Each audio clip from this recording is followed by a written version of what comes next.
I did want to mention, okay, so I mentioned the textbook is now available. And then somebody asked me about the course grade. And so for those of you who took MAE 11 with me last quarter, it's pretty much going to be the same. Grade distribution based on your overall score based on this.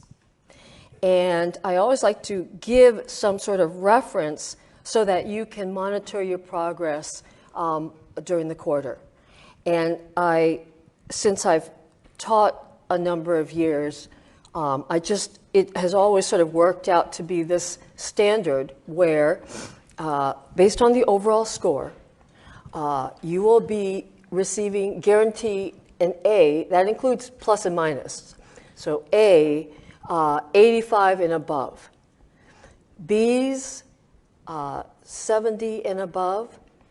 C's, 55 and above. So that's sort of like the just a reference and guide for you to go by. And as I mentioned, it ensures that you will get those letter grades. Okay? But now, usually what happens is I drop the boundary. So I might take, say, A minuses down to, I don't know, 82, 81. It just depends, okay? And so there I have to carefully look over everything. But at least you know what you need to get A's for sure, or B's for sure, or to pass. So if you drop below a 55, please come see me and get help on anything that you're confused about or need additional help, rather than wait till after your course grade and then you're asking me, about, the grade being too low or something, okay? So, so I give you this guide to go by, and it usually just works out pretty closely. And yeah, so any questions on that? Okay, I think those are the two things that I was going to go. Also, just a reminder what we have. So this Friday, we have the 12 o'clock class way over in York Hall. So those of you who took MAE 11 with me, yeah, I do have some issues sometimes getting to campus on time because I'm coming from Orange County. And so Fridays, coming here, finding parking, and then going all the way to York Hall, I have to work out my schedule so that I will be able to make it. But this Friday, just in case, because Friday, for some reason, there's always traffic, and this is maybe a 3-day weekend or a 4-day weekend for some people. So just in case, just know that I'm on my way, unless I cannot be there, and I will post an announcement ahead of time. Okay, so but just FYI. Okay, I think that's about it for this. So let me just, and I will, where is this? Okay, so let me, so normally I lecture on the board, and so I post the notes, as I mentioned, that are the things I end up writing on the board. But today, I think I'll just stick with the laptop because I had wanted to show you a few videos. And so let me just write down today, 1/11. So I'm just going to present an intro, and so just kind of go over what is fluid mechanics, maybe what is a fluid. That's what I want to get to, but maybe all these basic concepts, fluid mechanics, fluid, and some applications.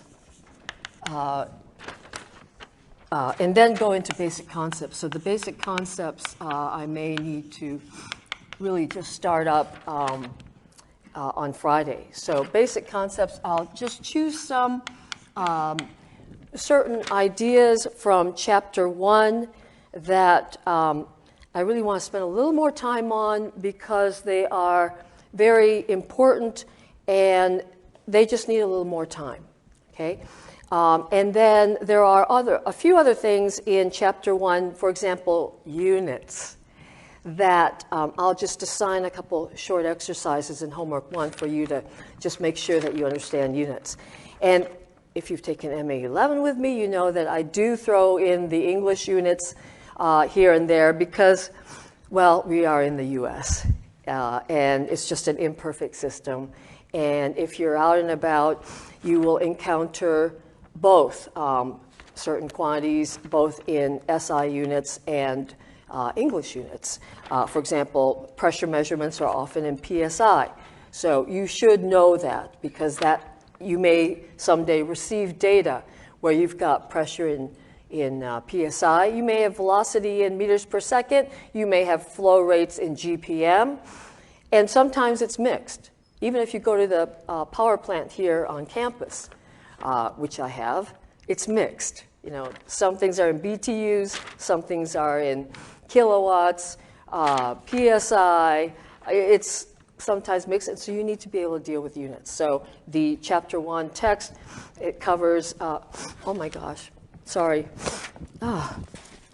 Sorry, it's been so dry. Okay, just so that I can keep the screen down. Usually, as I mentioned, I write on the board, but just today I want to keep the screen up. Let me just refer to these lecture or previous chalkboard notes I posted. Okay, so let's see. Can we see all that?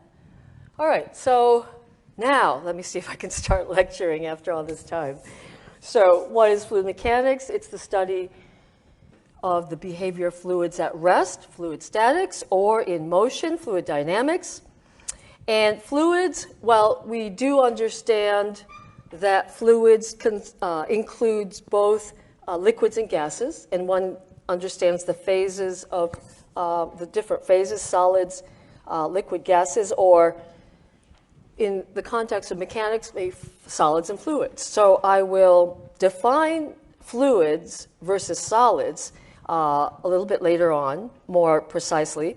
But for now, we can consider a fluid as being a substance that can flow, as opposed to solids. But also, the study of the behavior of fluids in motion and the effect or interaction at boundaries.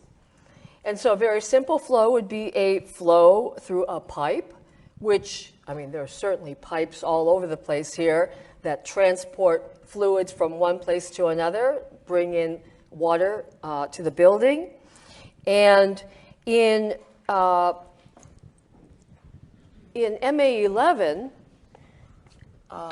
we certainly considered flow through pipes, but we really, greatly simplified it by just considering that there is this fluid with some uniform velocity flowing through the pipe. And we really didn't consider anything further, okay? But in reality, fluid has a property, a very important property called viscosity, okay? And you have kind of understand a viscous fluid might be something like molasses that has some greater resistance to flowing as compared with water, which has lower viscosity. And because of viscosity, it's considered, well, the implication is that there's friction between fluid and interfaces with solid. And the real fluids stick to solid surfaces and take on the motion or the velocity of the solid surface. So if you have fluid flowing through a pipe and the pipe is stationary, then the fluid at the walls will stick to the wall and have zero velocity, whereas the rest of the flow will be moving. And there will be a velocity distribution, maybe something that looks like this, so that what I'm plotting here is, say, the y, in 2D space, it would be like the y coordinate. And then here I'm plotting the velocity magnitude, so that the velocity magnitude at the walls is 0, and it looks like from my sketch that the velocity magnitude is maximum at the center. Okay, but there will be a velocity distribution.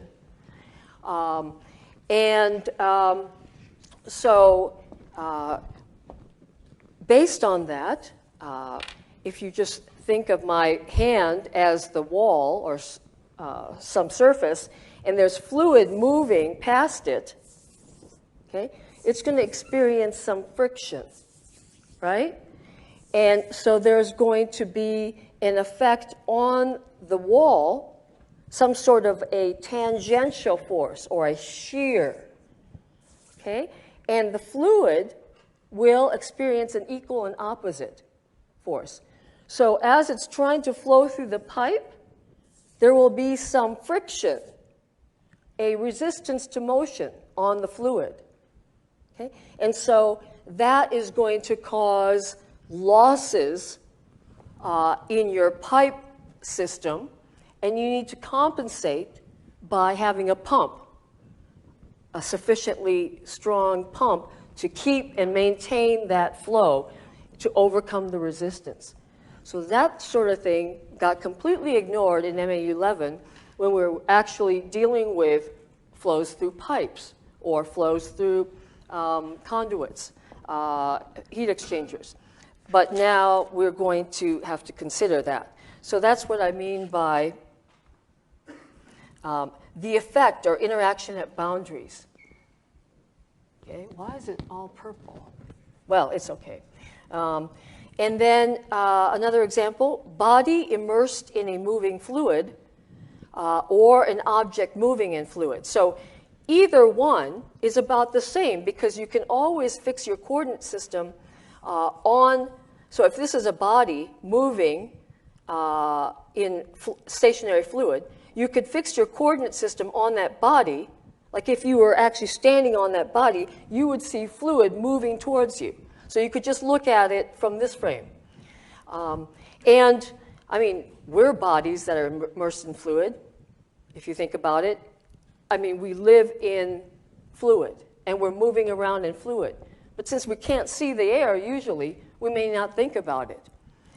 And we're trying to move, and there's going to be an interaction. There's going to be that, if we're moving, there's relative motion between the fluid and our body, and there's going to be that same shear force. Okay? And so it would generate a, in general, resultant force on our body as we're moving through this fluid, a resistance force. But we may not even notice it at all because we usually move through the fluid at a relatively slow pace. But this resistance force increases as the relative velocity increases. So if you're trying to move fast, and you already understand this, right? Like maybe you went skiing over the holidays, which would have been great. And downhill skiing, you want to move fast, right? And so then you start feeling that resistance to the motion, the drag force. You also know that, so there is some flow over your body, okay, and that will cause a certain, because of the geometry of your body, it will cause the fluid to flow a certain way, right? And then it will set up this force. But you already know that if you change the shape of your body, then you're going to essentially change the flow pattern, and you will change that net force and reduce the drag. So you know that if you're skiing down the slope and you want to go faster, you tuck, right? Or if you're on a bicycle going downhill and you want to go faster, you tuck. And you already know that. So we are constantly experiencing this, but we're going to take it step by step, and ultimately that may be one objective of our analysis. So whenever there is this relative motion between body and fluid, or surface and fluid, that body experiences a net force due to the action of the fluid. The fluid itself will also feel that equal and opposite force. You aerospace engineers may be familiar with this sort of shape. It looks like the cross-section of an aircraft wing, or a bird wing, or a fish. And so, just as an example, you may have this body moving through fluid, but what we might do is attach the coordinate system on the body. And then these lines indicate the direction of the flow. Okay, so, of course, the fluid will go around the object, and there will be a net force resulting on the object. And so here I show this maybe resultant force acting at some direction. And then typical, we break it down into components. The component of the resultant force in the direction of the motion we refer to as drag. And then the component that is perpendicular or vertical is the lift. Okay? And in general, the force we more generally consider actually the stress, which is force per unit area. And we will consider that there is, due to the fluid moving around this object and the flow that's set up by that, and flow conditions, that there's stresses acting on the surface. There's stresses within the fluid and flow, okay? But it'll be important to understand how these stresses are established and how we can evaluate. And then if you know the stresses, and the stress distribution along the surface, you can integrate over the area. So stress is force per area. You integrate over the area and you'll get your force. Okay? Now, in general, the forces acting on a particular surface will involve both a normal force and a tangential force or stress. Okay? So in general, there are normal stresses that act in perpendicular to the area, and then there are tangential or shear stresses. Okay? And they can be due to different processes. So we're going to understand that. Okay? Usually, as we will see, the normal stresses are due to pressure. Now, I want to get more into stresses in particular, but first, applications. So I don't want to really go over this list, but here then I want to just show you some fluid in motion. But certainly, we all know that there's applications of fluid dynamics, fluid statics all around, both nature, biological systems, and engineering systems. And we're very familiar with many of these practical applications. But of course, very importantly, we would not exist if it weren't for moving fluid, right? I mean, we all rely on our blood circulating through our body. The heart is the pump that induces the flow. And we recently have heard in the news of what terrible thing could happen if the pump fails. And so, these things, of course, also air through our lungs. So there's such a wide range of very important applications of fluid dynamics, fluid mechanics. But what I want to do, since I have the laptop working today, is, that's actually just show you a few things. And we're going to revisit these ideas later, possibly even more so in 101B than 101A. But just to start looking at fluid in motion. So pipe flow, we just talked about pipe flow, and important, there's just so many applications in which you can represent the flow in a very basic way as fluid moving through some pipe or conduit. And things can get very complicated even in this very simple geometry. The other thing I wanted to emphasize is, okay, so we're constantly moving in fluid, and the air, wind, jet streams moving, but we may not always be able to see. Some things in the atmosphere we can see because we see the clouds moving a certain way, okay? Or, there's particles in the air. And in fact, to really understand fluid dynamics, fluid motion, you want to be able to see the fluid moving, okay? So flow visualization is really one very important tool that is used in experiments so that one can visualize the flow so we can see its behavior, see what's going on, and then to try to understand what's better the flow. Now this very classic flow is referred to as the Reynolds pipe experiment, very classic. And again, we'll revisit this in detail. But it's just water flowing through a pipe and a translucent or transparent pipe so that we can see. And one way to visualize flow is to color the fluid. So if you have a liquid, easy to inject a dye, and you color the fluid and see what happens with the dye. So at least some region of the flow you can visualize because you inject a dye upstream.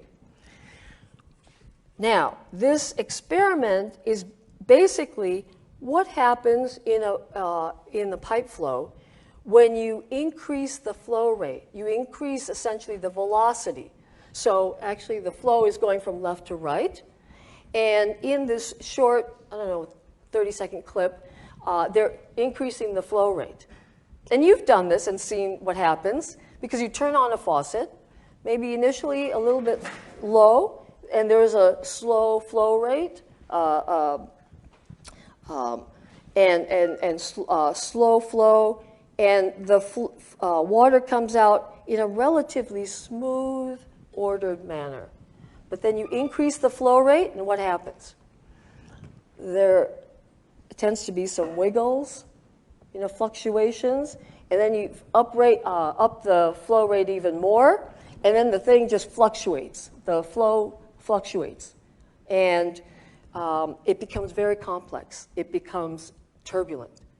So this is the classic experiment where you watch the flow, this stream of dye, and they're continually increasing the flow rate. And then at first there's some wiggles. So one thing that's just absolutely fascinating and interesting about fluid motion is it's inherently unstable. And flow instabilities are one of the very interesting aspects of fluid motion. And so it's inherently unstable, as we will discuss when we discuss the governing equations, which is basically conservation of mass and conservation of momentum, often referred to as Navier-Stokes equations. And if there's some perturbation in the flow, such as maybe the walls of the pipe are a little bit rough, there is roughness at some scale, even though if it's a relatively smooth surface, the material will offer some roughness and perturbation or disturbance on the fluid moving. Or the pipe may be in a building, and there's some building vibration. A large truck drives by, and there's some vibration there. And so now you see some wiggles, okay? And the wiggles may die down. They may start up and die down in certain places, intermittent. But if we continue and further increase the flow rate, then eventually you'll get turbulent flow. Turbulence is like stirring the flow. And so what you'll also do is mix up the dye. And you can then get a sense of how effective a turbulent flow is at mixing. So oftentimes, you may want turbulent flow to assist in mixing. For example, if you have a combustor and you inject fuel in the air, okay, the combustion will occur only when the fuel and air are mixed. Or, for example, you pour milk in your coffee, okay, you'll get that perfect cup of coffee once the milk and coffee are mixed. So what do? Do you just sit there and wait? No, you take something and you stir it up. Okay, so you already understand this idea of turbulent mixing. Turbulent flow will enhance mixing. But turbulence is not always a good thing, as we may also understand. Let me see.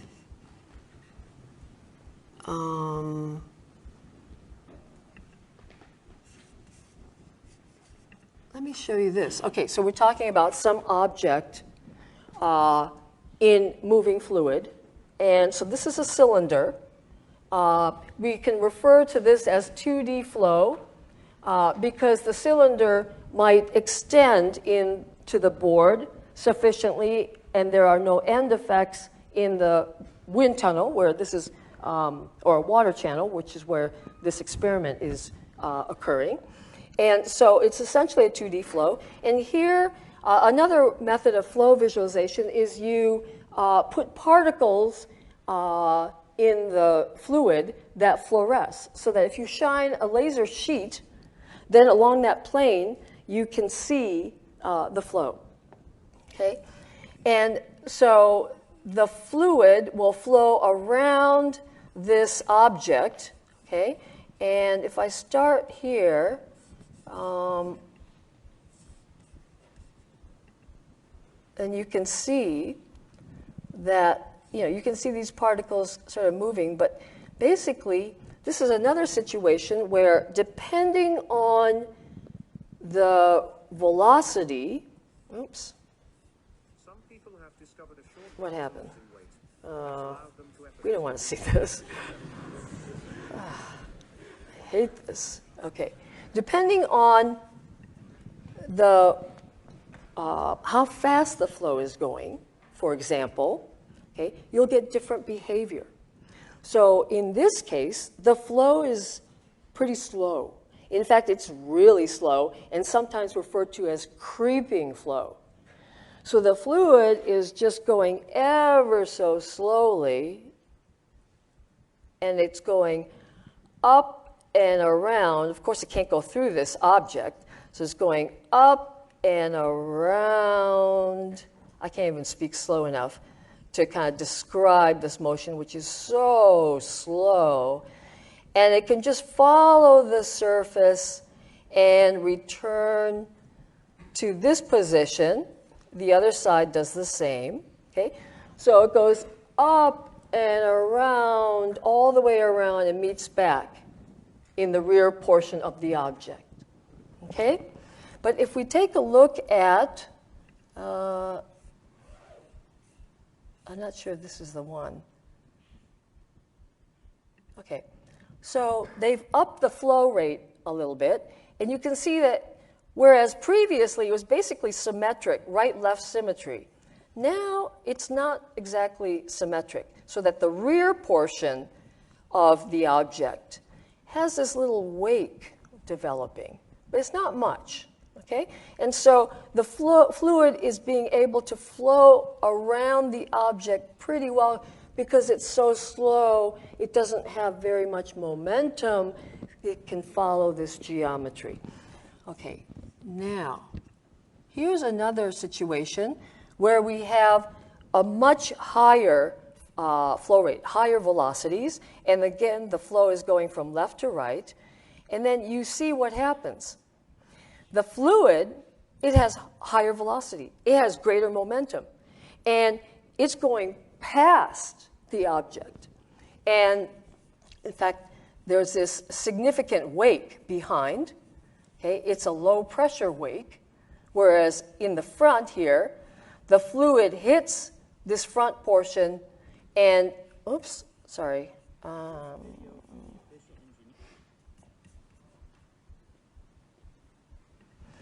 And this is a region where it's high pressure. The wake is a region of low pressure. And pressure is a scalar, but will result in a normal force always acting towards the surface. Okay? So this high pressure region in front will produce a force in this direction towards the surface. This low pressure in the back will present a lower magnitude, lesser force, but towards the surface, and you're going to get a net force in this direction. So if this thing is moving to the left, it will experience a force acting towards the right, a drag force. Okay? Now, this has implications, of course, let's see. I don't know what happened. Oh, here it is. So this, of course, has implications, for example, on how you design a vehicle. And this is kind of a silly video, but it's models of cars or a truck in a wind tunnel with flow visualization. Sometimes you'll introduce smoke into the fluid so that you can see. And then you've seen this sort of thing where, oops.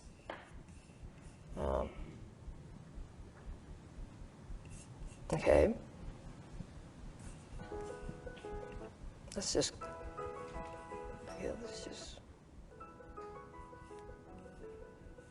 So, what you want to do is, this is kind of like, this is sort of a worst case scenario where you have a very sharp edge. So the flow is going now from right to left. And here, these things travel fairly, at high velocities, and the fluid cannot make this sharp corner. It's got too much momentum. So it's just going to separate from the surface, and you got this large wake introducing a large drag force due to the pressure distribution.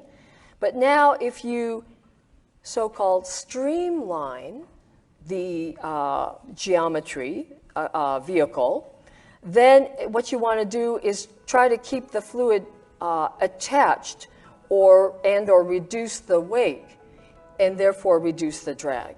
Okay, so this sort of a shape would be better for drag than something like this. Let's just quickly, how much time? 2 minutes. Okay, let me very quickly finish. What do I have here? We have flow over the airfoil. Now, it could be the shape of an object, but it could be the orientation with respect to the flow. That is the angle of attack. So as you increase the angle of attack, whereas initially this is a very streamlined shape and the wake is minimal, but as you increase the angle of attack, the fluid then at some point will separate from the flow.